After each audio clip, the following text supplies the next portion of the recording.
12व्या शतकात महात्मा बसवण्णांनी स्वातंत्र्य, समता, बंधुता व सामाजिक न्याय ही लोकशाही मूल्ये जगाला दिली. अनुभव मंडप स्थापन करून खऱ्या अर्थाने लोकशाहीचा पाया घातला. अनुभव मंडपाच्या माध्यमातून बहुजन समाजातील स्त्री पुरुषांना अभिव्यक्तीचे स्वातंत्र्य दिले. स्त्रियांना सर्व प्रकारचे अधिकार मिळवून दिले व त्यांचा सन्मान केला. प्रौढ शिक्षणाचे वर्ग चालवून समकालीन बहुजन समाजाला सुशिक्षित केले. त्यातून कित्येक वचनकार निर्माण झाले. त्या वचनकारांनी लोकभाषेतून वचनांची रचना केली. शरणांची वचने म्हणजे आजच्या भारतीय संविधानातील मूल्येच आहेत. कल्याणचे चालुक्य घराणे दक्षिणेत प्रस्थापित होते. त्यांची 2 राजघराणे होती. एक कल्याणचे चालुक्य आणि दुसरे बदामीचे. या घराण्यांनी स्वतःच्या नावाने शक चालू केले. शककर्ता राजा 6वा विक्रमादित्य होता. राजा विक्रमादित्याचे मांडलिक गोव्याचे कदंब, करवीरचे शिलाहार, मंगळवेढ्याचे कलचुर्य हे होते. या राजवटींचा संबंध बसव चरित्राशी आहे. बसवण्णा कलचुर्य बिजजळ राजाच्या राज्यात प्रधानमंत्री होते. पुढे मंगळवेढ्याचा बिजजळ कल्याणचे चालुक्याचे राज्य हस्तगत करून कल्याणचा चक्रवर्ती राजा झाला. 12व्या शतकात आणि बसवपूर्व काळात अन्याय, अत्याचार, लुबाडणूक, फसवणूक करून संपत्ती मिळवण्याकडे लोकांचा कल होता. गरिबांचे मोठ्या प्रमाणात शोषण होत होते.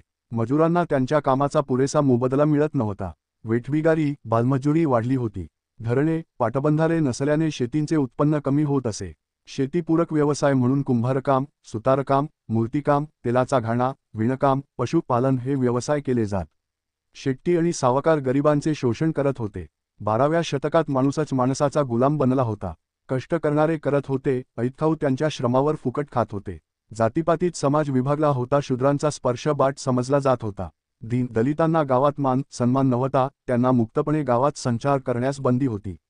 शिक्षण सर्वासाठी खुले नव्हते. स्त्रिया गुलामाप्रमाणे जगत होत्या. त्यांचे चूल मूल हेच वेश होते. धर्माच्या नावाने संघर्षाचे स्तोम वाढले होते. कर्मकांड हे धर्माचरण बनले होते. धर्म हा विशिष्ट वर्गाचे पोट भरण्याचे साधन बनले होते. समाज अंधश्रद्धेत जखडला होता. विवेक आणि वैज्ञानिक दृष्टी समाजातून संपली होती. दगड धोंड्यांना देव मानून पूजा करण्यात धन्यता मानणारा वर्ग मोठा होता. राजे महाराजे लढाया करण्यात व्यस्त होते. सामान्य जनतेकडे त्यांचे दुर्लक्ष होत होते. बहुदेव उपासना वाढली होती. नीती नैतिकतेपेक्षा भोळा भक्तिभाव, दांभिकता वाढला होती. यज्ञ, होमहवन, पशुहत्या, सोवळे ओवळे, व्रतवैकल्ये, अवडंबर व बुवाबाजीचे प्रस्थ वाढले होते. कल्पोकल्पित ग्रथांना प्रमाण मानून त्या आधारे समाज नागवला जात होता. ही बसवपूर्व काळातील सामाजिक स्थिती होती. ही परिस्थिती बदलण्यासाठीच बसवण्णांनी समग्र समाज क्रांती केली. महात्मा बसवण्णांचा जन्म आणि बालपण. महात्मा बसवण्णांचा जन्म 12व्या शतकात मंगळवेढा नावाचे राज्य होते. कलचुरी राजा बिजजळ तेथे राज्य करीत होता. कल्याणचे चालुक्य राजाचा तो मांडलिक होता. तत्कालीन मंगळवेढा राज्यात बागेवाडी म्हणजे सध्याचे बसवनबागेवाडी गावात मादिराज आणि मादलांबिका यांच्या पोटी 25 एप्रिल 1105 रोजी बसवण्णांचा जन्म झाला. बसवण्णांचे आईवडील पाशुपत पंथीय कम्मेकुळातील होते. मंडिगे त्यांचे आडनाव होते. बसवण्णांच्या मोठ्या बहिणीचे नाव अक्कनागम्मा आणि भावाचे नाव देवराज होते. इंगळेश्वर हे त्यांचे आजोळ होते.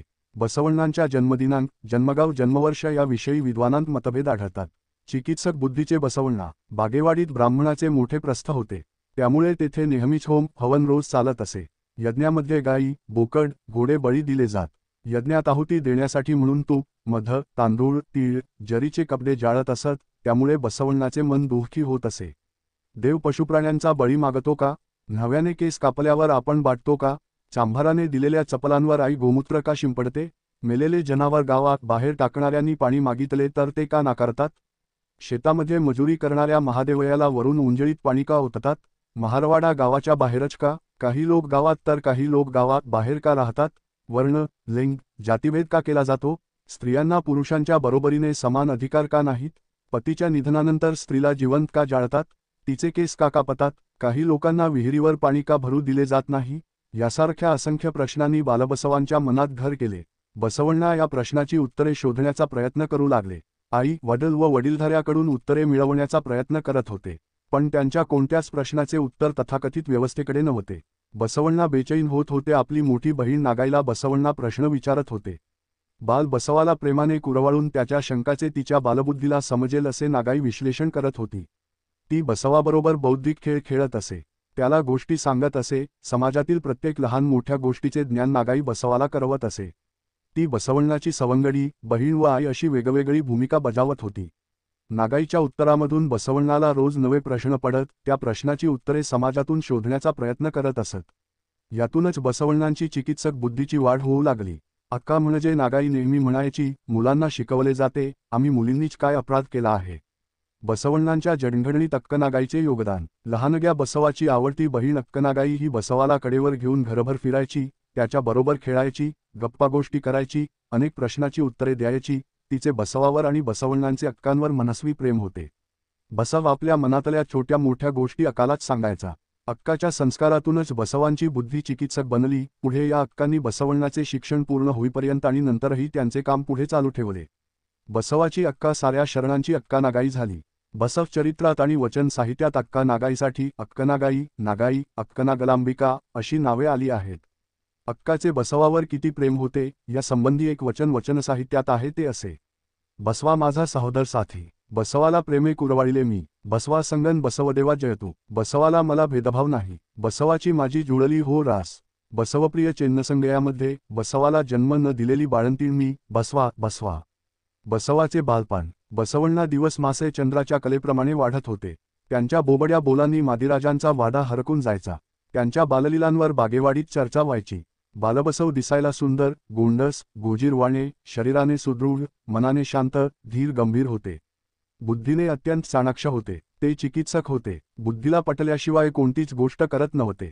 बसवण्णा 4 वर्षाचे झाले. वडिलांनी बसवाला शिकवण्यासाठी एका संस्कृत विद्वानाची व्यवस्था केली. त्यांचे प्राथमिक शिक्षण घरीच कन्नड भाषेतून झाले. बसवण्णांनी कन्नड भाषेवर प्रभुत्व मिळवले. आता बसवण्णा पुराण, आगमनिगम, शास्त्र, वेद, रामायण, महाभारत याचाही अभ्यास करायला लागले. त्यांची प्रतिभा त्यांना शांत बसू देत नव्हती. ते शिक्षकांनाही हे असेच का असे प्रश्न विचारत. बालपणी त्यांचे मन अंगणातील खेळ खेळण्यात कधी रमलेच नाही, तर ते वाचण्यात, शिकण्यात आणि जाणून घेण्याच्या आनंदामध्येच रममाण झाले. बसवण्णा एका मित्रासोबत गावाच्या शिवेबाहेर खेळण्यासाठी गेले.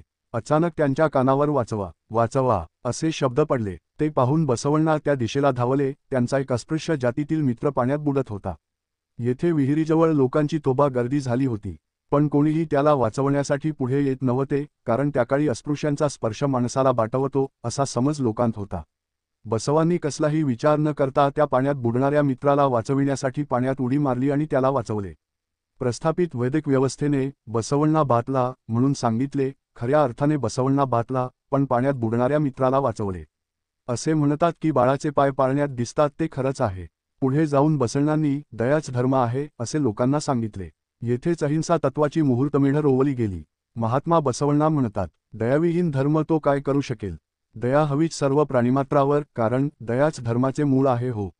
कुडलसंगया तसे नसल्यास नाकारी. एके दिवशी बाल बसवण्णा अंगणामध्ये खेळत असताना तहानाने व्याकुळ होऊन आईकडे जातात. पाणी मागतात. बाबाची पूजा चालू आहे. पूजा झाल्यावर पाणी देण्याची सबब आई सांगते. बसवण्णा बाहेर जातात. पुन्हा थोड्या वेळाने आईकडे येऊन पाणी मागतात. पुन्हा आई पाणी देण्याचे टाळते. ते पार घेऊन अंगणात येतात. तेथे छोटे छोटे खड्डे खणतात. पाणी काही मिळत नाही. बाबांची पूजा संपल्यावर बाबा बाहेर येऊन बसवाला विचारतात, अंगणात खड्डे का खणत आहेस. बसवण्णा सांगतात, तहान लागली म्हणून विहीर खणत आहे. तेव्हा बाबा हसतात आणि म्हणतात, एका ठिकाणी खड्डा खणले असते तर पाणी मिळाले असते. तेव्हा बसवण्णा म्हणतात, बाबा तुम्ही आयुष्यभर एकाच देवाची पूजा केली असती तर देव मिळाला असता. बसवाच्या उत्तराने वडील अवाक होतात. बसवण्णांनी वडिलांना सुद्धा एकेश्वरवाद शिकवला. बसवण्णांनी शरण चळवळ निर्माण केली, त्याचा पायाच एकेश्वरवाद होता. ते म्हणतात, इष्टलिंग धारण करता देहावरी, स्थावरलिंग पूजू नये. स्वपतीस सोडून परपुरुषांची संगत होईल का उचित. करस्थली असता देव, स्थावरलिंगासी केल्यास वंदन. नरकात ढकलेल कुडलसंगमदेव. एके दिवशी बसवण्णाचा केत नावाचा चांभाराचा मित्र बसवण्णासाठी जोडे बनवून आणतो. बसवाची आई बसवाला म्हणते, बसवा त्या केतला स्पर्श करू नको. तेव्हा बसवण्णा म्हणतात, आई केतने बनविलेले जोडे आपल्याला चालतात, त्याचा स्पर्श का चालत नाही. माणसाच्या स्पर्शनी माणूस बाटतो का. सांग ना आई. आईलाही निरुत्तर करण्यात सामर्थ्य बसवामध्ये होत. याच बसवण्णांनी पुढे चांभार हरळया, डोहरकक्क्या, हडपदप्पण्णा, नुली चंदया, मादार चेन्नया, शरण उरिलिंगपेद्दी आणि उर्लिंग देव यासारख्या शुद्रातिशूद्र जातीतून आलेल्या लोकांना आपल्या हृदयाशी लावले. ते वचनात म्हणतात, वडील आमचे मादार चेन्नया, आजोबा आमचे डोहरकक्क्या, चुलते आमचे चिक्क्या, पहा दादा आमचे किन्नरी बोम्मया. मज का बरे तुम्ही जाणत नाही कुडलसंगमदेवा. हा कोणाचा, हा कोणाचा, हा कोणाचा म्हणू नका हो. हा आमचा, हा आमचा, हा आमचा म्हणावा हो. कुडलसंगमदेवा तुमचा घरचा पुत्र म्हणावा हो. एके दिवशी एक ब्राह्मण कसला तरी यज्ञ होम करत असतो. बसवण्णा हे सर्व लांबून पाहतात. यज्ञामध्ये तूप, तीळ, तांदूळ, रेशमी वस्त्र, यज्ञक्षू म्हणून आणलेला बकऱ्यांचा बळी पुरोहित यज्ञामध्ये देतात, तेव्हा बसवण्णा दुःखी होऊन त्यांना प्रश्न विचारतात. तेव्हा पुरोहित सांगतात, यज्ञामध्ये हवन केलेल्या वस्तू देवाला प्राप्त होतात. इतक्यात अचानक त्या यज्ञ करणाऱ्या ब्राह्मणाच्या घराला आग लागते. आग विझविण्यासाठी ब्राह्मण यज्ञ सोडून पळून जातात. आग विझविण्यासाठी त्या ब्राह्मणाच्या घरावर ते माती, गटारीचे पाणी टाकतात. आग विझविण्याचा प्रयत्न करतात. बसवण्णा वचनात सांगतात, अग्नीला देव मानून पूजा करणाऱ्या, त्यामध्ये आहुती देणाऱ्या विप्राच्या घराला आग लागली असता मोरीचे पाणी आणि रस्त्यावरची माती टाकून आरडा ओरडा करतात. अग्नीची स्तुती करायची सोडून निंदा करतात. कुडलसंगमदेवा भावार्थ कर्मकांड होमहवन करणाऱ्या ब्राह्मणाचा ढोंगीपणा उघड करताना बसवण्णा म्हणतात, हे ब्राह्मण पुरोहित यजमानाच्या घरी जाऊन होम हवन करतात, अग्नी देव आहे म्हणून सांगतात, पण त्या अग्नीला तृप्त करण्यासाठी अग्नीत तूप, तीळ, तांदूळ धान्य यज्ञात टाकून जाळून वाया घालवतात. त्या अग्नीची तोंड भरून स्तुती करतात. मात्र तोच अग्नी घराला लागला तर मात्र मोरीचे, गटारीचे पाणी आणि रस्त्यावरची धूळ, माती टाकून आग विझविण्याचा प्रयत्न करतात. आरडाओरडा करून मदतीसाठी लोकांना गोळा करतात. अग्नीची स्तुती करायची सोडून निंदा, नालस्ती करतात. अग्नीला शिव्या देतात आणि नावे ठेवतात. नागपंचमीचा सण होता. स्त्रिया वारूळ आणि दगडी नागाची पूजा करीत होत्या. अचानक त्याच वारुळातून एक जिवंत नाग बाहेर आला. जिवंत नाग पाहताच स्त्रियांनी आरडा ओरडा केला. लोक नागाला मारण्यासाठी काठी घेऊन धावले. बसवण्णा हे सर्व पाहत होते. त्या लोकांना नागाला मारू नका असे समजावताना म्हणतात. दगडाची नागमूर्ती पाहून दूध वाहा म्हणती, जिवंत नाग दिसताच मारून टाका म्हणती. भुकेला जंगम आल्यास पुढे जा म्हणती, न जेवणाऱ्या लिंगाला नैवेद्य दाखवा म्हणती. आमच्या कुडलसंगांच्या शरणांना पाहून उपेक्षा केल्यास भेकळावर दगड पडल्यागत होई त्यांची स्थिती. सामाजिक परिस्थितीचा बसवण्णांच्या मनावर परिणाम. बसवण्णांच्या सभोवताली दिननित्य घडणाऱ्या सर्वच घटनांचा त्यांच्या मनावर परिणाम होता. त्यासंबंधी त्यांना प्रश्न पडत होते. त्या प्रश्नाची उत्तरे ते शोधण्याचा प्रयत्न करीत होते. अंधरुढीचे स्तोम माजले होते. लोक कर्मापेक्षा धर्मावर विश्वास ठेवत होते. राजाला लोक देव मानत होते. त्यामुळे राजेशाहीचे प्रस्थ वाढले होते. ब्राह्मण पुजारी शूद्रांचे धार्मिक शोषण करीत होते. ज्योतिष, पंचांग, भविष्य, पूजापाठक, कर्मकांड, अजाबळी, यज्ञ, होम हवन यांचे स्तोम माजले होते. लोक भूतप्रेत, पिशाच यावर विश्वास ठेवत असत. आपल्या प्रारब्धाचे फळ समजून अन्याय सहन करत असत. पाप निवारण्यासाठी यात्रा, तीर्थयात्रा, पदयात्रा, अभिषेक, समुद्रस्नान, नदीस्नान करत असत. स्वर्ग, नरक, कैलाश या कल्पना लोक मान्य करत असत. या सर्वांचा बसवण्णांच्या मनावर खोलवर परिणाम होत होता. त्यांना अनेक प्रश्न पडत होते. त्या प्रश्नाची बुद्धीच्या कसोटीवर छाननी करत असत. बुद्धीला न पटणारी उत्तरे त्यांना लोकांकडून मिळत असत. अशा परिस्थितीत त्यांचे शिक्षण पूर्ण झाले. मुंजीचा विषमतामूलक संस्कार नाकारून बसवण्णांनी पुढील शिक्षण घेण्यासाठी कुडलसंगमला जाण्याचा निर्णय घेतला. कुडलसंगमकडे जाण्याची तयारी. बसव आपल्याला सोडून जाणार या भावनेने माता मादलांबिका फार दुःखी झाली, पण इलाज नव्हता. मादिराजांनी आपले कुलगुरू ईशान्यगुरू यांना एका पत्राने कळविले की आपल्या पुत्राला त्यांच्या सानिध्यात पुढील शिक्षणासाठी पाठवत आहे. मादिराजांचे पत्र वाचून ईशान्यगुरूंना आनंद झाला. बसव हा सामान्य नव्हता याची जाणीव त्यांना होती. लहान वयातील बसवाला एकट्यालाच कसे पाठवावे या विचाराने मादिराज मादलांबिका चिंतित झाले. हे जाणलेल्या शिवदेवांनी आपल्या पत्नीला म्हणजे बसवाच्या भगिनीला सोबत पाठविण्याची संमती दिली. आपल्या भावासोबत राहण्यास मिळणार म्हणून नागाई आनंदली व ती संगमला जाण्याची तयारी करू लागली. बसवण्णा बागेवाडी सोडून कुडलसंगमला का गेले याविषयी दोन मतमतांतर आढळतात. काही अभ्यासक मुंज हा विषमतामूलक संस्कार नाकारून कुडलसंगमला गेले म्हणून सांगतात, तर काही अभ्यासक प्राथमिक शिक्षणासाठी गेले म्हणून सांगतात. कुडलसंगम क्षेत्रातील बसवांची ज्ञानसाधना. बागेवाडीत प्राथमिक शिक्षण पूर्ण करून बसवण्णा पुढील शिक्षणासाठी कुडलसंगमला गेले. कुडलसंगम हे त्याकाळी पाशुपत शैव पंथीयाचे प्रसिद्ध ज्ञानकेंद्र तसेच शैवांचे सुप्रसिद्ध गुरुकुल होते. अनेक विद्यार्थी तेथे शिक्षणासाठी येत असत. बसवण्णा पुढील शिक्षणासाठी कुडलसंगमात आले. बागेवाडीपासून कुडलसंगम 60 किलोमीटर अंतरावर आहे. कृष्णा, मलप्रभा नद्यांचे संगमस्थान म्हणून कुडलसंगम असे ओळखले जाते. अशा सुप्रसिद्ध अध्ययन केंद्रात ज्ञानार्जनासाठी दाखल झाले. त्यावेळी त्यांचे वय अवघे 8 वर्षाचे होते. 12 वर्ष म्हणजे वयाचे 20 वर्ष होईपर्यंत बसवाने तेथे विविध विषयांचे शिक्षण घेतले. प्राच्यविद्या, प्राच्यभाषा, धर्मग्रंथ, धर्मशास्त्र, पुराणे, वेद, वेदांगे, श्रुतिग्रंथ, षड्दर्शने, उपनिषदे, शैवग्रंथ तसेच दर्शने, जैन व बौद्ध वाङ्मयांचाही बसवाने अभ्यास केला. ते सर्व विषयात पारंगत झाले. महात्मा बसवण्णांनी स्वतःच्या शिक्षणाविषयी एका वचनात लिहिले आहे.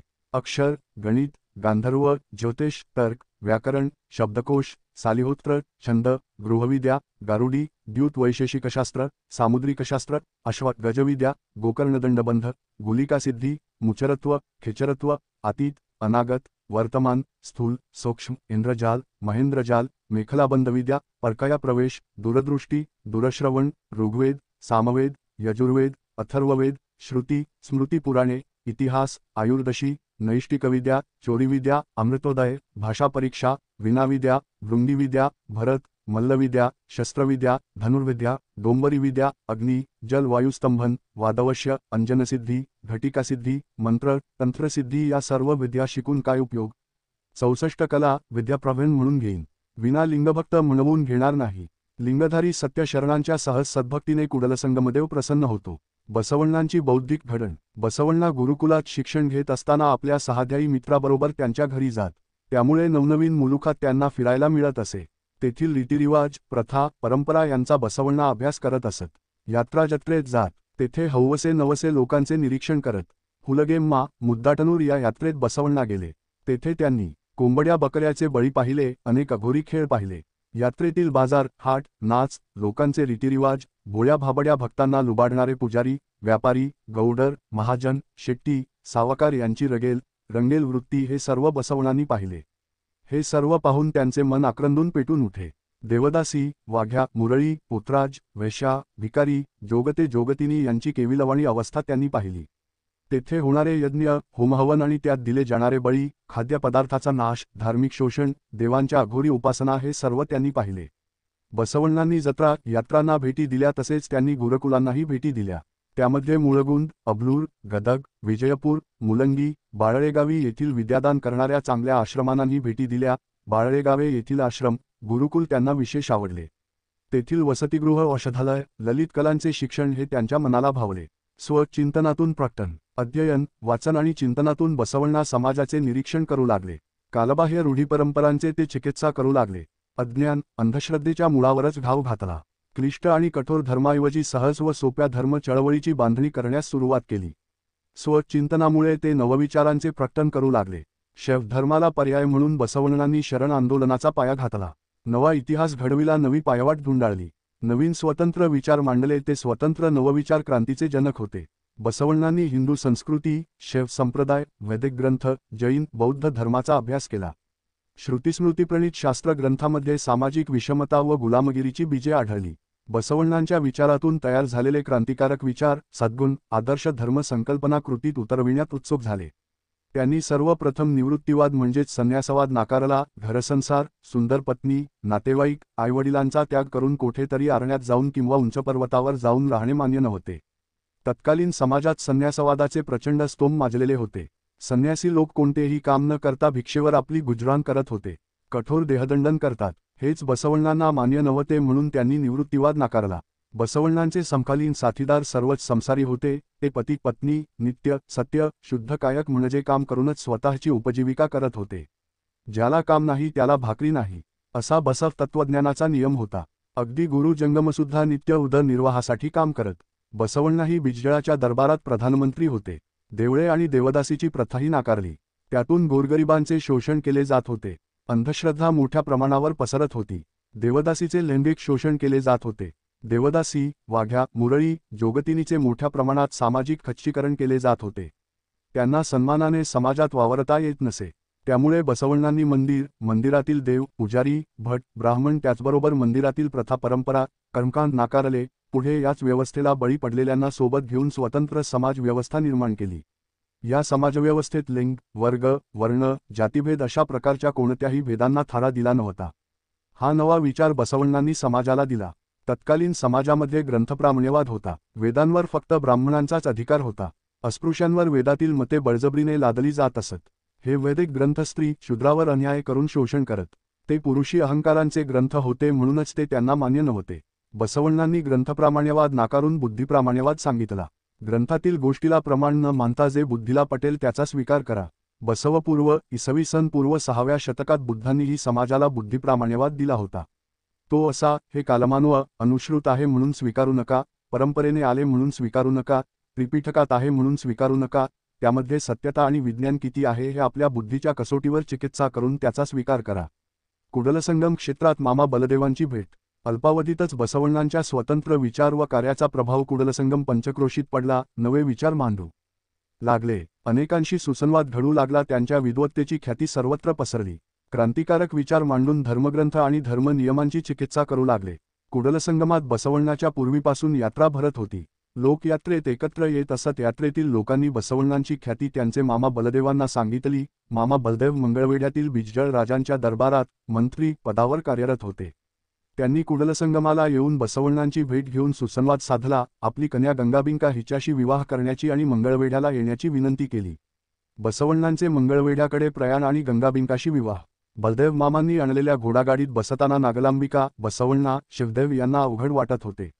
मंगळवेढ्याच्या वेशीजवळ सजविलेला घोडा थांबला होता. नवरदेव असणाऱ्या बसवण्णांना घोड्यावर बसवून मिरवणूक काढण्यात आली. या तरुण तेजःपुंज व्यक्तिमत्व असणाऱ्या बसवण्णांना पाहून लोक चकित झाले. लग्न समारंभास स्वतः राजा आपल्या राणीसह उपस्थित राहिला होता. राजा बिज्जळाच्या नेतृत्वास मंत्री महोदयांच्या योग्यतेस शोभेल अशा थाटात मंत्र्यांची कन्या गंगाबिंकेशी बसवण्णा विवाहबद्ध झाले. तेथूनच त्यांच्या संसारिक जीवनाची सुरुवात झाली. बिज्जळाच्या दरबारात बसवण्णा कोशागार झाले. मंगळवेढ्यात ते प्रथमच प्रशासनात रुजू झाले. मंगळवेढा ही महात्मा बसवण्णांची आद्य कर्मभूमी आहे. त्यांनी सामाजिक क्रांतीचा प्रारंभ केला. बिज्जळ दरबारात शासन अधिकाऱ्यांना न जुळणारे गणित बसवण्णांनी स्वतः जुळवून आपली गुणवत्ता सिद्ध केली. त्यामुळे ते कोशागारपदी नियुक्त झाले. मंत्री बलदेवांना आपल्या भाच्याच्या म्हणजेच जावयाच्या बुद्धीची व कर्तृत्वाची यथोचित कल्पना आली होती. बसवण्णांनी कार्याची जबाबदारी स्वीकारल्यावर राज्याचा करवसुली खर्च कमी केला. करवसुलीस प्राधान्य दिले. लाचलुचपत भ्रष्टाचार करणाऱ्या अधिकाऱ्यांचे पितळ उघडे पाडले. हाताखालील आळशी कर्मचाऱ्यांना राज्यातील कर वसुली कार्यास प्रवृत्त केले. त्यामुळे राज्याचे उत्पन्न उत्तरोत्तर वाढू लागले. राज्याच्या प्रशासनातील आळशी कामचुकार कर्मचाऱ्यांच्या चुका कारणीक म्हणून सुरुवातीला रुजू झालेल्या बसवण्णांनी कोशागार खात्याचे प्रमुख सिद्ध दंडाधिपांच्या निदर्शनास आणल्या. कोषाधिकारी उमेदीच्या काळातील बसवण्णांचा वक्तशीरपणा, प्रामाणिकपणा, कार्यनिष्ठा, चिकाटी व बुद्धिमत्ता पाहून अत्यंत खुश होते. त्यांनी बसवण्णांना विश्वासात घेतले. राजा बिज्जळाजवळ दुय्यम कोषाधिकारी म्हणजे भंडारी म्हणून नियुक्ती करावी आणि दरसाल 101 सुवर्ण होऊन देऊन कार्णिक पदावरून भंडारी पदाची बढती दिली. बसवण्णा कार्णिक पदावरून भंडारी म्हणजेच कोशागार झाले. यांच्या कारकिर्दीत नियमित करवसुली झाल्यामुळे राज्याच्या खजिन्यातील धनाचा ओघ वाढला. त्या धनाचा वापर किल्ल्याची डागडुजी आणि सैन्य भरतीवर खर्च केला गेला. बसवण्णा भंडारी ते महामंत्री बनले. राजवाड्यातील अधिकाऱ्यापासून नगरातील प्रमुख विद्वान पुरोहित सर्वांना बोलविण्यात आले. बिज्जळ राजा राजवाड्यातील पूजागृहात विशेष मंडपात शांतेश्वर लिंग पूजा करीत असताना त्यांना एक सुवर्णपट सापडला. त्यावर एक विचित्र अक्षरांची लिपी होती. राजासहित सर्वच मंत्री, विद्वान, पुरोहितांत बलदेवरस, कुंडी मंचण्णा, वारणकृमीत, पद्यरस, विष्णुभट, सौरिपेद्य वगैरेंनी प्रयत्न करूनही लिपी वाचनात ते निष्फळ ठरले होते. पेद्दरस यांच्या सूचनेवरून कार्णिक कार्यालयात कर्तव्यरत असणाऱ्या बसवण्णांना बोलविण्यात आले. बसवण्णांच्या हातात सुवर्णपट देण्यात आला. सुवर्णपटाचे वेष्ठन काढले गेले. बसवण्णा म्हणाले, महाराज हे ताम्रपट, दर्पण पुरातन कन्नड लिपीत आहे. यांच्या हातात दर्पण देण्यात आले. सुवर्णपटावर डोळे फिरवून बसवण्णा अत्यंत आनंदित होऊन म्हणाले की, महाराज या राजसिंहासनाखाली चालुक्य साम्राज्य रत्नाकर त्रिभुवनमल पेरमाडी विक्रमादित्यांनी आपल्या सुवर्ण युगाची बचत म्हणून सहस्त्रकोटी सुवर्ण नाणी पुरून ठेवली आहेत. वा वा, शाब्बास शाब्बास. राजा बिज्जलाने उद्गार काढले, पण कोंडी मंचण्णा म्हणाले, राजे आपले सिंहासन उलथवून टाकून त्यावर गंडांतर आणण्याचे षडयंत्र आहे या बसवण्णाचा. त्या क्षणी बसवण्णा म्हणाले, राजे माझे खोटं असेल तर मला शिक्षा द्या, खरं असेल तर राज्याला संपत्ती प्राप्त होईल. राजा बिज्जलाने जमीन खोदण्याचे अधिकार दिले असता 66 कोटी सुवर्ण होऊन सापडले. राजा व राज्यात आनंदी आनंद झाला. तेव्हा राजा बिज्जळाने सापडलेल्या धनातील एक रत्नहार बसवण्णाच्या गळ्यात घातला. तेव्हा बसवण्णांनी तो नाकारला व ते म्हणाले, राजे खजिना आपल्याला देण्याचा व मला घेण्याचा मुळीच अधिकार नाही. कारण हे द्रव्य विक्रमादित्यांनी कमवलेले आहे. त्यामुळे त्यावर फक्त प्रजेचा अधिकार आहे. त्यामुळे याचा विनियोग फक्त त्यांच्या हितासाठी केला जावा. यासाठी एक विश्वस्त मंडळ असावे. शेती, वाणिज्य, सामूहिक शिक्षणांची व्यवस्था केली जावी. बिज्जळ राजा भारावून गेला. त्याने ती जबाबदारी बसवण्णांवरच सोपवली. बुद्धिमान, स्वामिनिष्ठ व तत्वनिष्ठ बसवण्णांची महामंत्री म्हणून नेमणूक केली गेली. बसवण्णा आता एका महाराज्याचे महामंत्री झाले. तरीही सर्व प्रशासन बसवण्णाच चालवत असत. राजा बिज्जळ जरी राजा असला तरी नामधारी आणि बसवण्णा कारभारी होते. बसवण्णांचा दुसरा विवाह बसवण्णा निलांबिका विवाह. राजा बिज्जलाचे वडील पेरमाडी यांनी त्यांच्या मृत्यूसमयी त्याचे वृद्ध विश्वासू दंडनायक सिद्धरस व त्याची पत्नी पद्मगंधी या उभयतांना बोलावून मोठा राजकुमार बिज्जळ याला त्यांच्या ओटीत घातले होते व त्यांचा सांभाळ करण्याचे वचन घेतले होते.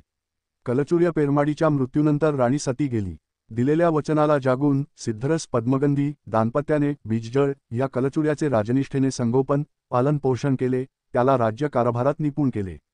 काही काळांनी पुन्हा एकदा इतिहासाची पुनरावृत्ती झाली. वयोवृद्ध क्षत्रिय मंत्री सिद्धरस पद्मगंधी यांना एकुलती एक कन्या होती. तिचे नाव निलांबिका होते. सुस्वरूप, सुंदर, बुद्धिमान होती.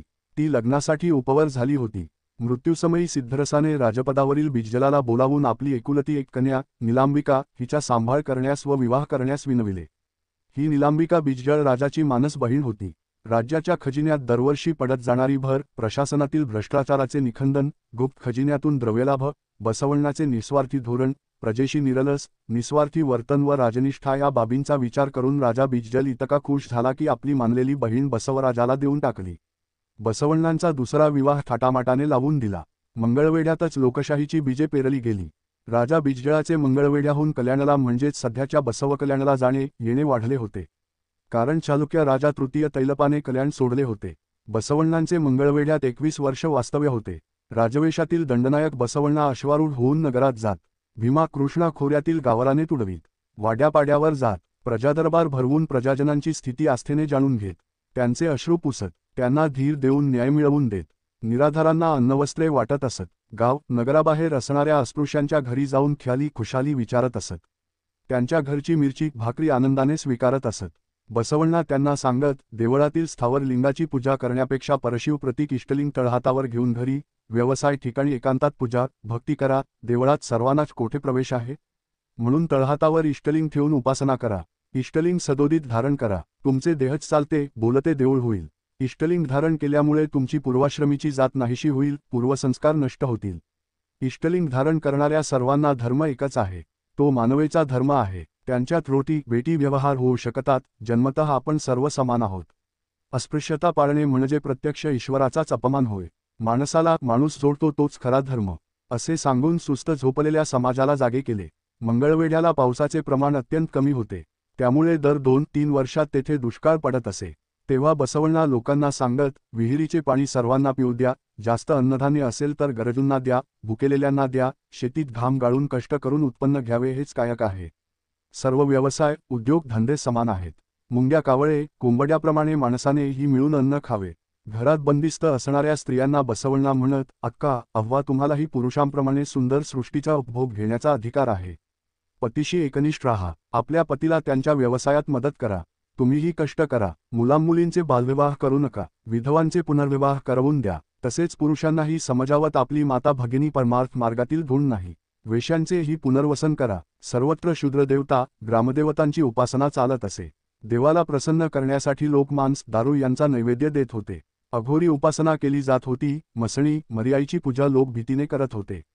बसवण्णा त्यांनाही समजावत, देवाच्या शोधात गावोगाव फिरू नका. व्रतवैकले अघोरी तंत्रसाधना हठयोग निखाऱ्यावरून चालणे हे कायाक्लेशाचे मार्ग आहेत. दैव नशीब भूत तंत्रमंत्र शकुन अपशकुन यावर विश्वास ठेवून वेळ पैसा श्रम फुकट घालवू नका. पोटच्या मुलांना वाघ्या मुरळी जोगता जोगती देवदासी बनवू नका. दारू चोरी हिंसा व्यसने सोडा. परधन परस्त्रीचा मोह धरू नका. घरसंसार सोडून दूर अरण्यात डोंगरावर जाऊन राहू नका. संसार सोडून जाऊ नका. सन्मार्गाने जीवन जगा. शरण जीवन आचरण करा. जो शरण जीवन आचरण करतो त्याला शरणार्थी म्हणून वंदन करा. स्वर्ग नरक कैलास या भ्रामक कल्पना आहेत. सदाचार स्वर्ग अनाचार नरक आहे. इहलोकात कष्ट करून घाम गाळा श्रम करा. श्रमामुळे पृथ्वीवरच कैलास निर्माण करा. बसवण्णांनी आपल्या विचारांचा प्रचार करण्यासाठी जंगम नावाची संकल्पना अस्तित्वात आणली. जंगम निरपेक्ष भावनेने प्रचार करत असत. त्यामुळे हे तत्त्वज्ञानाचे विचार दीन दलित उपेक्षित दुर्लक्षित स्त्री अस्पृश्यांना आपल्या जवळचे वाटू लागले. त्यामुळे त्यांचा या विचाराकडे ओघ वाढत होता. उपरोक्त विधायक कार्य व्यक्तिपुरते मर्यादित न राहता या रचनात्मक विचार सामर्थ्याने सारा समाज ढवळून निघावा. त्याला एका चळवळीचे स्वरूप यावे यासाठी एक सांस्कृतिक विचारपीठ निर्माण केल्यास हे कार्य अव्याहतपणे चालू राहील. त्याला गती देणारे मार्गदर्शन करणारे लोक मोठ्या प्रमाणात एकत्र आल्यास चळवळीचे वर्तुळ व्यापक व विस्तृत होऊन जातीभेदाची तीव्रता कमी होऊन समतेचे सुदृढ निकोप वातावरण निर्माण होईल. या उदात्त धाडसी व दाहक विचाराची कल्पना मंगळवेढा येथील वास्तव्याच्या काळातच बसवण्णांच्या मनात उद्भवली, परंतु ती मूर्त स्वरूपात येऊ शकली नाही. मात्र त्यांचे प्राथमिक पायाभूत कार्य अव्यक्त स्वरूपात येऊ शकली नाही. एकाकीपणे उद्दिष्टपूर्तीच्या दृष्टीने सुरू झाले. त्यादृष्टीने त्यांच्या मनाची व कार्याची जडण घडणाची वाटचाल सुरू झाली. मंगळवेढ्यात कारणिक पदाची जबाबदारी स्वीकारल्यानंतर 9 वर्षांनी त्यांच्या मनात वरील उदात्त कल्पना निर्माण झाली. मंगळवेढ्यात विचारांच्या आदान प्रदान समता विचारपीठाची कल्पना रुजविण्याच्या दृष्टीने प्रयत्न केले. समता विचारपीठाची संकल्पना, स्वरूप, कार्याचे आरेखन, संभाव्य चाचणी व दुरुस्ती याची रंगीत तालीम या मंगळवेढ्याच्या वास्तव्य काळात अंतर्मनात सुरू झाली. हीच कल्पना पुढे कल्याणला गेल्यावर मूर्त स्वरूपात उतरविली, ती म्हणजे अनुभव मंटप निर्मितीची. समता विचारांच्या जडणघडणीचे स्थान मंगळवेढा. कुडलसंगम येथे बसवण्णांनी विविध धर्मपंथांच्या तत्त्वज्ञानाचा अभ्यास केला होता. त्यातील विसंगती ही सामाजिक कणव असणाऱ्या बसवण्णांच्या मनात प्रश्न निर्माण करीत असे. विविध धर्मातील विसंगती, विकृती, धार्मिक कर्मकांड यापेक्षा ते समता आणू शकणाऱ्या विचारांनी जास्त प्रभावित झाले होते. प्रत्येक जातीतील माणसांनी इष्टलिंग दीक्षा घेतल्यानंतर त्यांची पूर्वाश्रमीची जात नष्ट होईल, मग त्यांच्यात रोटी व्यवहार होण्यास हरकत नाही, हा इष्टलिंग दीक्षेमागील समतेचा विचार त्यांच्या मनात रुंजी घालत होता. मंगळवेढा येथे बिजजळ दरबारात असताना ते समता विचाराचे स्वप्न समाजात उतरविण्यासाठी प्रत्यक्ष काय करता येईल याचे ते सतत चिंतन करीत असत. एकीकडे मंगळवेढा राजधानीत कोषागार विभाग सांभाळीत असतानाच समतेच्या विचारांची रुजवण कशी करता येईल या विचाराने राज्यातील सर्व गावातील सर्व जातीतील विचारवंतांशी ते सतत संपर्क ठेवून होते. बसवण्णांच्या स्वभावात आर्जव वागण्यात मार्दव तर बोलण्यात लाघव होते. ते कधी लोकांना आपल्याकडे बोलवत तर कधी स्वतः त्यांच्या घरी जात. त्यांचा आत्मविश्वास वाढवीत, अधूनमधून त्यांना लिंगदीक्षेचे महत्त्व सांगत. सर्व इष्टलिंगधारी लोकांत बेटी व्यवहार होण्यास हरकत नाही असे ते सांगत. हजारो वर्षापासून चालत आलेली चातुर्वर्ण जाती व्यवस्था सोडून कर्मठ, सनातनी लोक दुसरा विचार कसा करतील? या विचारांचे काही लोक बसवांशी वादविवाद करीत असे असूनही ज्यांना मानवतावादी विचार सरणी मान्य आहे ते लोक मात्र यांचा गांभीर्याने विचार करीत. हळूहळू बसवण्णांच्या विचार कल्पनाशी सहमत होणाऱ्या लोकांमध्ये आत्मविश्वास वाढू लागला. बसवण्णांनी त्यावर समता विचारांचे सिंचन सतत करत राहिले. त्यांचा मंगळवेढा येथील वास्तव्याचा काळ 21 वर्षाचा आहे. याच काळात त्यांच्या विचारांची, मनांची, कल्पनांची जडणघडण येथे झाली होती. चालुक्य तैलपाची निष्क्रियता. जगदेवमल्लानंतर चालुक्य राज्याचा सम्राट तैलप तृतीय झाला. तैलप शूर, लढवया शासनकुशल नव्हता. त्यामुळे त्याच्या पदरी मांडलिक प्रदेशाधिकारी मुजोर व शिरजोर झाले. हळूहळू त्यांनी चालुक्याचे राज्य बळकवायला सुरुवात केली. चालुक्य सोमेश्वर हा बिजजळाचा सख्खा मामा होता. तैलप आणि त्याच्या पूर्वीचा जगदेकमल हे दोघे चालुक्य सोमेश्वराचे पुत्र होते. तैलप हा बिजजळाचा मामेभाऊ होता. त्यामुळे बिजजळ तैलपाच्या मदतीला धावून गेला. आंध्रातील वारंगलच्या राजाने चक्रवर्ती चालुक्याविरुद्ध बंड केले. तो बंड मोडण्यासाठी तैलप चालुक्य स्वतः गेला, पण तो परत आलाच नाही. स्वतंत्र होऊ पाहणाऱ्या मांडलिक राजांवर नियंत्रण मिळवण्यासाठी बिजजळाने आपली राजधानी मंगळवेढ्याहून कल्याणला स्थलांतरित केली. त्या काळात बिजजळ राजाने कल्याणातील सर्व अधिकाऱ्यांचे विश्वास संपादन केले. त्याचे मनोबल वाढवून त्यांना कार्यास प्रवृत्त केले. बिजजळ राजाने तैलपाच्या नावाने राजकारभार चालू ठेवला. त्याच्या म्हणजेच तैलपाच्या 3 भावंडांना मांडलिक राजांच्या राजधानीत पाठवून दिले. प्रशासनावर बिजजळाने पूर्ण नियंत्रण मिळवले. बिजजळाला आता कोणाचाच विरोध राहिला नव्हता, त्यामुळे त्याने स्वतःला सार्वभौम राजा म्हणून घोषित केले. कलचूर्य बिजजळ कल्याणचा सार्वभौम राजा झाला.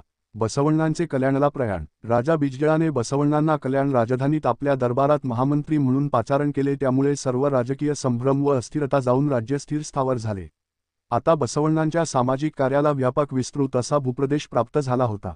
कल्याणातील बसवण्णांचे क्रांतिकार्य. बहुदेव उपासना हेच कर्मकांडांचे मूळ आहे हे बसवण्णांनी जाणले होते. विश्वाची प्रतिकृती असणाऱ्या इष्टलिंगाची भक्ती करावी. लहान आकाराचे इष्टलिंग प्रत्येकाने शरीरावर धारण करावे. त्यामुळे याची केव्हाही कोठेही भक्ती करता येऊ शकते. पूजा भक्तीसाठी तीर्थयात्रा, तीर्थस्नान करण्याची गरज नाही. ही इष्टलिंग दीक्षा कोणालाही घेता येते. जाती, वर्ग, वर्ण, लिंग असा कोणताच भेद इष्टलिंग दीक्षेत नाही. लिंगधारी भक्ताची पूर्वाश्रमीची जात नष्ट होते, त्यांच्यात बेटी व्यवहार होतात. इष्टलिंगाच्या भक्तीसाठी संस्कृत मंत्र, स्तोत्राची आणि पूजेसाठी पुजारी वा पुरोहित नावाच्या मध्यस्थाची गरज नाही असे तत्त्वज्ञान बसवण्णा मांडू लागले. कर्मकांडांत, अवडंबरात, जातीव्यवस्थेत भेदाभेदात पिचलेले दीन, दुर्बल, उपेक्षित, स्त्री पुरुष, अस्पृश्य अशा सर्वांना बसवण्णाचे हे समतेचे तत्त्वज्ञान आपलेसे वाटले. त्यांना जवळचे वाटले. बसवण्णांनी त्यांना आपल्या हृदयाशी लावले. अक्का, अव्वा, अण्णा म्हणून बोलावू लागले. श्रीमंताच्या घरची तूप रोटी खाण्यापेक्षा शरणांच्या म्हणजे समविचारी बांधवांच्या घरची चटणी भाकरी मला प्रिय आहे असे सांगू लागले. कावळा विष्ठा टाकणाऱ्या सुवर्ण कलशाहून शरण वापरणारी पादत्राणे बनवा हो मज. देवा, मला मंदिराचा कळस होऊन कावळ्याच्या विष्ठेने अपवित्र व्हायला आवडणार नाही, तर मला शरणांचा दास व्हायला आवडेल. इतके प्रेम बसवण्णांनी दीन, दलित, दुर्बल, उपेक्षितावर केले. त्यामुळे त्यांनी बसवण्णांना अण्णा आणि कालांतराने बसवण्णा म्हणायला सुरुवात केली. अण्णा म्हणजे मोठा भाऊ होय. शोषितांना चातुर्वर्ण पंडितांनी संस्कृत भाषा वाचण्यास मनाई केली होती. अशा काळात भक्ती करणे हे पाप होऊन बसले होते. म्हणून बसवण्णांनी लोकांना न समजणाऱ्या संस्कृत भाषेपेक्षा लोकभाषेतून वा बोलीभाषेतूनच देवाची पूजा करा असे सांगितले. स्वतःच पूजा करून स्वतःचा उद्धार करून घ्या असे सांगितले. असे सांगून बसवण्णांनी भक्त आणि देव यांच्यातील भट, पुजारी, ब्राह्मण, पुरोहित नावाचा दुवा नष्ट केला. स्वाश्रयी रतसुख, आपले जेवण दुसऱ्या कोणाकडून येईल का करविता. आपल्या लिंगाचा नित्यनेम आपणची करावा, पण इतरांकडून येईल का करविता. उगाच नावास करती, परी तुम्हांस कुठून जाणीती. कुडल संगम देवा. बसव कल्याण आणि बसवण्णा. कल्याण ही बसवण्णांची कर्मभूमी व शरणभूमी आहे. किल्ले कल्याण म्हणजे सध्याचे बसव कल्याण हे कर्नाटक राज्यातील बिदर जिल्ह्यातील तालुक्याचे ठिकाण आहे. बसवण्णांनी येथेच दीर्घकाळ वास्तव्य केले. याच राज्यात त्यांनी प्रधानमंत्री हे सर्वोच्च पद भूषविले. येथेच त्यांनी राज्यसत्तेचा वापर समाज परिवर्तनासाठी केला. बसवण्णा राज्याचे प्रशासन सांभाळून, नित्य कायक करत, संसार सांभाळून उर्वरित वेळेत समाज सुधारणेची चळवळ गतिमान करत प्रशासन, संघटन, शिक्षण, आर्थिक, सांस्कृतिक, स्त्री सुधारणा, वचन साहित्य, अनुभवमंडप निर्मिती, धर्म व समाज क्रांती या सर्व क्षेत्रात अल्पकाळात जास्त कार्य करण्याचे आव्हान बसवण्णांच्या समोर होते. कल्याण हेच क्रांतीचे केंद्र बनले होते. ते शरण साहित्य आणि संस्कृतीचे उद्भव केंद्र बनले होते. बसवण्णांना विषम समाजव्यवस्था बदलायची होती. स्वातंत्र्य, समता, बंधुता आणि सामाजिक न्यायाधिष्ठित समाजव्यवस्था निर्माण करायची होती. स्त्री, शूद्रांना समान संधी मिळवून द्यायचे होते. त्यांना समाजाच्या प्रवाहात आणायचे होते. कर्मकांड, अंधश्रद्धा, मूर्तिपूजा, धर्मभोळेपणा, बहुदेवतावाद व मंदिर संस्कृतीचे प्रस्थ कमी करून सहजसोपी साधी धर्मव्यवस्था निर्माण करायची होती. ती त्यांनी शरण चळवळीच्या रूपाने निर्माण केली. या चळवळीला पुढे स्वतंत्र लिंगायत धर्म अशी ओळख मिळाली. कारण त्याला स्वतंत्र आचार, विचार, व्यवहार, संस्कार, संस्कृती, धर्मग्रंथ, संस्थापक होते. बसवण्णांच्या विचारधारेचा परिणाम. समाजाच्या प्रत्येक थरातून स्त्री पुरुष बसवण्णांच्या लिंगायत चळवळीत सामील झाले. ते शरण झाले. शूद्रातिशूद्र समजल्या जाणाऱ्या जातीतील लोक बसवांच्या चळवळीत सहभागी झाले. सुळे संकवळे, पद्मलदेवी, चामलदेवी यांसारख्या वेश्या बसवांच्या विचाराने प्रभावित होऊन शनी झाल्या. वेश्या हा आपल्या पूर्वाश्रमीचा व्यवसाय सोडून पुण्यान्विळा झाल्या. चोर, लुटारू, दरोडेखोर यांनी आपले दुष्कृत्य सोडून ते शरण बनले. दारू विकणारा हेडद मारया वाटसरूंच्या सेवेसाठी पाणी, ताक, दूध विकायला लागला. सर्वजन दुष्कृत्ये सोडून सदाचारी शरण बनले. बसवण्णांनी ऐतखाऊ लोकांचे मन परिवर्तन केले. त्यांना कष्टाचे महत्त्व पटवून दिले. कायकवे केलास, श्रम हाच ईश्वर हा मंत्र भारतीय अर्थव्यवस्थेला बसवण्णांनीच दिला. श्रम, व्यवसाय, कामाला मान सन्मानाचे स्थान प्राप्त करवून दिले. दिवसभर श्रम करून शरण सायंकाळी अनुभवमंडपात एकत्र येऊन विचार विनिमय चर्चा करत. त्या चर्चेतून वचने जन्माला आली. तीच वचने भारतीय संविधानाचा गाभा आहेत. जंगम म्हणजे कोण? प्रत्येक विचाराला एक प्रसारक असतो. तसे प्रत्येक धर्म विचार प्रसाराला स्वतंत्र प्रसार यंत्रणा असते. लिंगायत धर्मालाही प्रसार प्रचार यंत्रणा होती. शरण अर्धवेळ व जंगम पूर्णवेळ लिंगायत धर्मप्रसाराचे काम करीत असत. जंगम ही जात नाही. जंगम हा एक कायक आहे. जंगम हे जातीचे जंगम नाहीत, ते कायकाने जंगम आहेत. अलीकडे मात्र जंगम हे जातीत रूपांतरित झाले आहेत. जातीत रूपांतरित झालेले जंगम आपले लिंगायत धर्म प्रसाराचे कार्य साफ विसरून गेले आहेत. स्वतःला वीरशैव आणि गुरु म्हणून घेण्यात ते धन्यता मानतात. बसवण्णांनी जंगम संकल्पना निर्माण केली. मात्र कालांतराने जातीत रूपांतरित झालेले जंगम बसवण्णांच्या जंगमतत्वाशी प्रतारणा करत आहेत. म्हणून शरणांनाच जंगमाचे कर्तव्य करावे लागत आहे. अंततः जंगम जात नाही, तो एक कायक आहे. बसवण्णांच्या विचारांचा पूर्णवेळ प्रसार प्रचार करणारा म्हणजेच जंगम होय. लिंगायतांचा रक्तरंजित इतिहास. कल्याणची प्रतिक्रांती. ब्राह्मण मधुरस व चांभार हरळया हे अनुभव मंडपाचे सदस्य होते. इष्टलिंग धारण करून ते लिंगायत झाले होते. ब्राह्मण मधुरसची कन्या कलावती हिचा विवाह चांभार हरळयाचे पुत्र शीलवंत यांच्याशी झाला. अनुभवमंडपात चर्चा होऊन एकमताने या विवाहास संमती दिली गेली. सनातनवाद्याचे यामुळेच पित्त खवळले. या विवाहास आंतरजाती ठरवून सनातनवाद्यांनी राजा बिजजळास शिक्षेचे फरमान काढायला लावले. मधुरस, हरळया व शीलवंतास ऐळेहुटे शिक्षा दिली. मनुस्मृती नियमानुसार त्यांचे डोळे काढून हत्तीच्या पायाला बांधून ओढत नेऊन हत्तीच्या पायाखाली चिरडून ठार मारले. बसवण्णांस हद्दपार करण्यात आले. त्यातच चालुक्य समर्थकांनी राजा बिजजळाचा खून केला. या खुनास शरणांना जबाबदार धरून शरणांच्या कत्तली करण्यास प्रारंभ झाला. अनुभवमंडपास आग लावून वचन ताडपत्रे जाळून भस्मसात करण्यात आली. अशा प्रकारे कल्याणची प्रतिक्रांती घडून आली. वचन साहित्य उळवीकडे. कल्याण प्रतिक्रांतीत शरणांनी वचन साहित्य वाचवून वचनांचे गठ्ठे डोक्यावर, पाठीवर घेऊन कल्याण राज्याबाहेर जाण्याचा निर्धार केला. गोव्याच्या कदंबराजांनी शरणांना आश्रय दिला. कल्याणम्मा, अक्कनागम्मा, मडिवाळ माचीदेव, कक्क्या, गंगाबिंका अंबिगर चौडिया, किन्नरी बोमया, दानम्मा, बुरुड केतया व चेन्नबसवण्णांसह ज्ञात अज्ञात हजारो शरणांनी वचन साहित्य उळवीपर्यंत नेऊन पोहोचविले. अशा प्रकारे कल्याण, सोलापूर, हलसंगी, विजापूर, मुधोळ, यादवाड, तोरगल, मुरगोड, कारिमणी, संपगाव, तिगडी, नागलापूर, कादरोळी, हुणसीकट्टी, एम.के. हुबळी, कित्तूर, धारवाड, सांबर्णी, हल्याळ ते उळवी असा प्रवास करत शरणांनी उळवीच्या घनदाट जंगलात वचन साहित्य नेऊन सुरक्षित ठेवले. प्रवासात बिजजळ सैन्याशी प्रतिकार करताना शरण कक्केयांना कक्केरीला, मडिवाळ माचीदेवांना कारिमणी, कल्याणम्माला तिगडी, गंगाबिंका मातेस एम.के. हुबळी अशा ठिकाणी वीरमरण प्राप्त झाले. वचन साहित्य रक्षणासाठी आपल्या प्राणांचे बलिदान द्यावे लागले. अखेर अक्कनागम्मा, चेन्नबसवण्णा, नुली चंद्रया यांच्यासह हजारो शरणांनी उळवीत वचन साहित्याचे रक्षण केले. महात्मा बसवण्णांचे लिंगैक्य. बसवयुग हे समतायुग होते. या समतायुगाचा क्रांती प्रवर्तक बसवण्णा हा ज्ञानसूर्य बागेवाडीत उगवला, वाढला, बहरला, इंगळेश्वर, कुडलसंगमात आणि कल्याणात समग्र समाज क्रांतीच्या रूपाने तळपला. मंगळवेढा व कल्याणभूमीत अखेर हा जीवात्मा महालिंगात एकरूप, लिंगैक्य झाला. कृष्णा मलप्रभा किनारी इसवी सन 1167 मध्ये कुडलसंगमात त्यांनी अखेरचा श्वास घेतला. बसवयुगाचा अंत झाला.